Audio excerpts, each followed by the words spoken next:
Summa mararna ala qaumin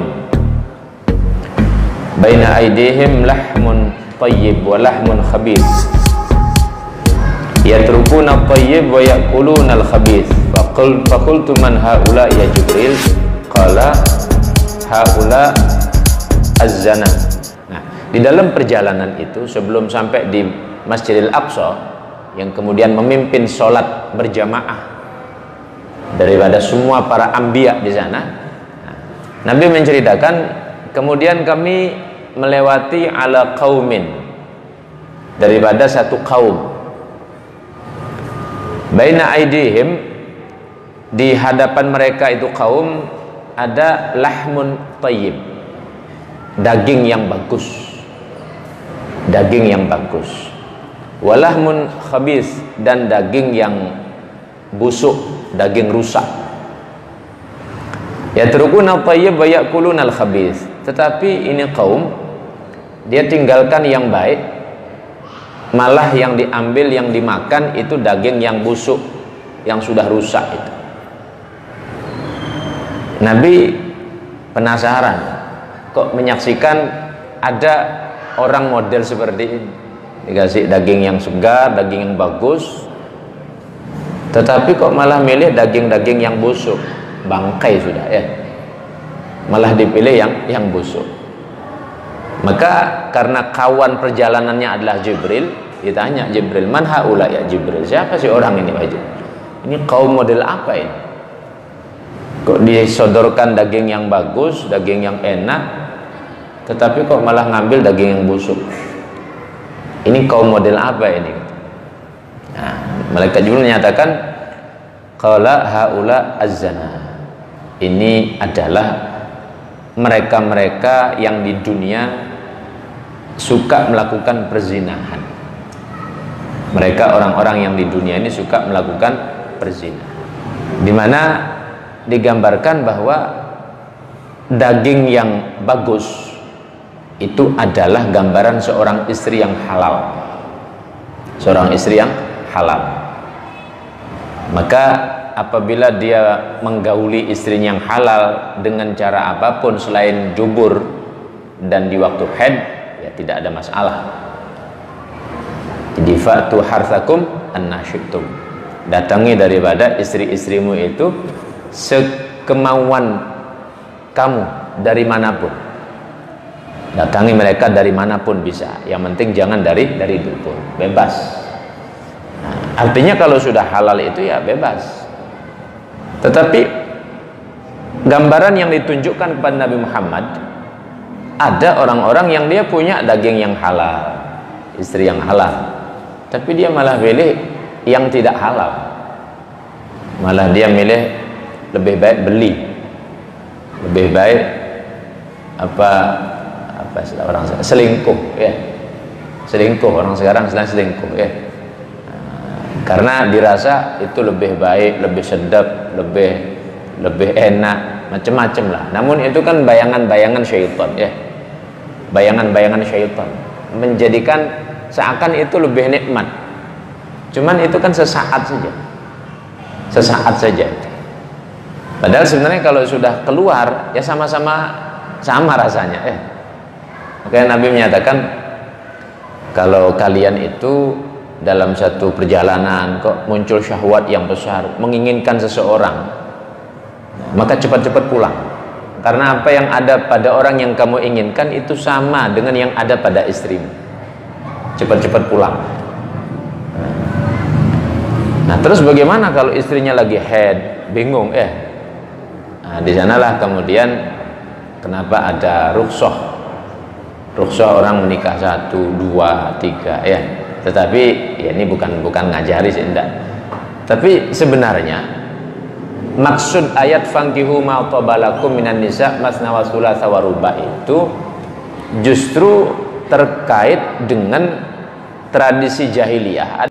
Ada orang-orang yang punya istri itu sampai 10, 11, 12. Lalu dikurangi oleh agama, dibatasi ya. Sehingga ketika turun ayat tersebut harus dipangkas. Yang lain selain yang 4 saja itu pangkas, enggak boleh itu. Jadi paling banyak 4. Itu pun masih dikasih syarat, fa illam yasta'dilu fa wahidatan. Kalau tidak bisa adil, 1 saja. Namun yang ingin saya sampaikan dari pesan ini, dari hikmah riwayat ini, bahwa dua-duanya terkadang sama-sama tidak berpikir ke depannya. Misal seorang istri kadang tidak mau suaminya menikah, tetapi kalau suaminya beli atau apa misalnya, dia tenang-tenang saja, yang penting tidak menikah, kan gitu ya. Yang penting tidak menikah secara resmi, padahal dia mungkin suaminya itu beli. Hakikatnya kan dia dimiliki orang juga itu, dan juga dengan cara yang tidak benar, kan begitu sebenarnya. Nah, suami pun tidak memberikan argumentasi itu, dan tidak mampu memberikan argumentasi itu ketika misal sampai pada posisi istrinya sudah tidak bisa apa-apa, sakit fatal sudah ya. Kalau orang jantung stadium 4 sudah ya, tidak bisa ngapa-ngapain sudah. Tetap saja masih mengatakan tidak usah dan seterusnya. Sampai saya baca dalam satu kitab itu, ini cerita keramat ini ya.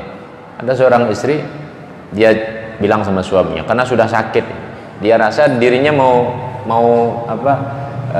dijemput oleh Allah karena sudah parah sakit. Lalu dia bilang sama suaminya, Pak, sampean mau janji sama saya. Janji apa? Tolong jangan kawin lagi, kata. Iya, saya tidak akan kawin lagi, katanya. Ya buktikan, kata. Kalau emang engkau benar-benar cinta sama saya, jangan kawin lagi, dan buktikan. Apa yang kau mau buktikan? Potong saja itu zakarnya. Dibuktikan itu ya. Dipotong beneran. Dipotong beneran itu ya.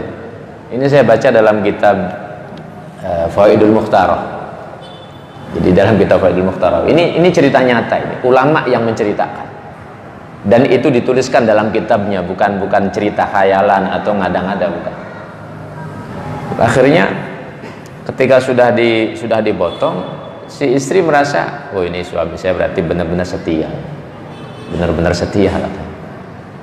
Nah, tenanglah wanita ini. Rupanya ketenangan ini membawa dia kesembuhan, sembuh yang tadinya sudah sakit parah, sudah mau meninggal ya, sembuh.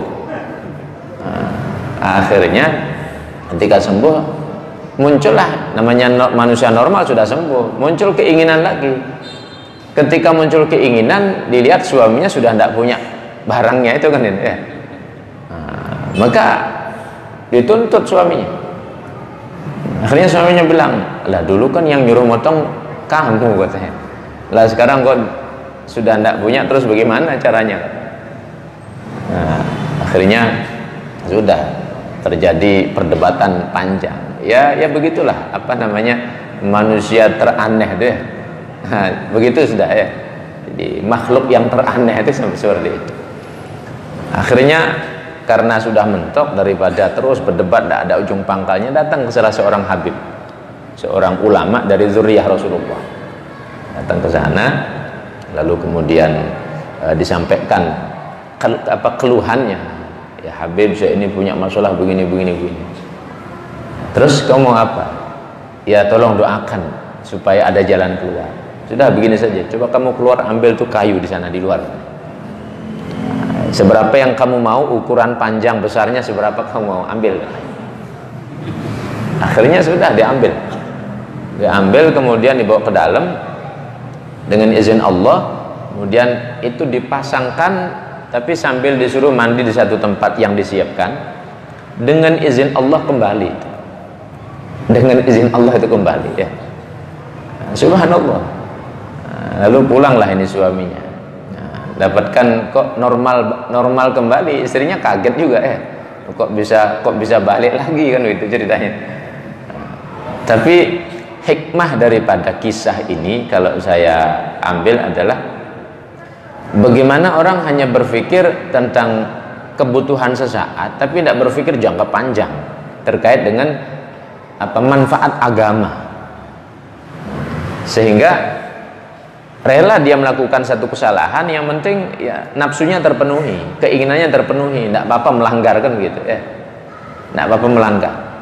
Nah maka di sini ada gambaran tatkala Rasulullah SAW Isra, maka Allah tunjukkan ada gambaran kaum nantinya dari umat Nabi Muhammad ini, dari umat Nabi Muhammad dikasih pilihan, ini ada daging yang bagus, daging segar, terus ini ada bangkai daging busuk, tapi lebih memilih daging busuk.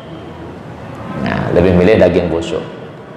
Nah, dan ini adalah gambaran yang pasti akan terjadi. Walaupun kita berharap mudah-mudahan kita tidak mengalami hal tersebut kan begitu ya. Walaupun kita sangat berharap mudah-mudahan Allah jauhkan daripada perkara yang tidak bagus.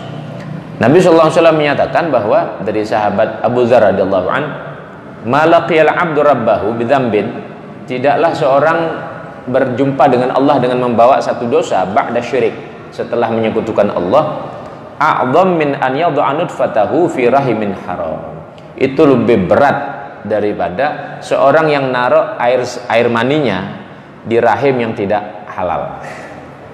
Dosa syirik, habis syirik yang lebih besar lagi, yang kemudian urutan nomor 2, dosa terbesar adalah naruh air sperma di rahim yang tidak halal. Itu urutan dosa nomor 2 itu. Syirik, kemudian naruh air sperma di rahim yang tidak halal. Lagi dalam riwayat juga dikatakan bahwa az-zina ma'al muhsanah a'dzam indallah min sab'ina dzamban minal kaba'ir. Zina dengan perempuan yang muhsanah, muhsanah itu sudah menikah atau ya sudah berpasangan ya, atau mungkin dia sudah meninggal suaminya, janda misalnya ya, berzina dengan wanita muhsanah itu lebih besar dosanya di hadapan Allah daripada 70 dosa-dosa besar yang lain. Min sab'ina minal kabair, daripada 70 dosa-dosa yang lain.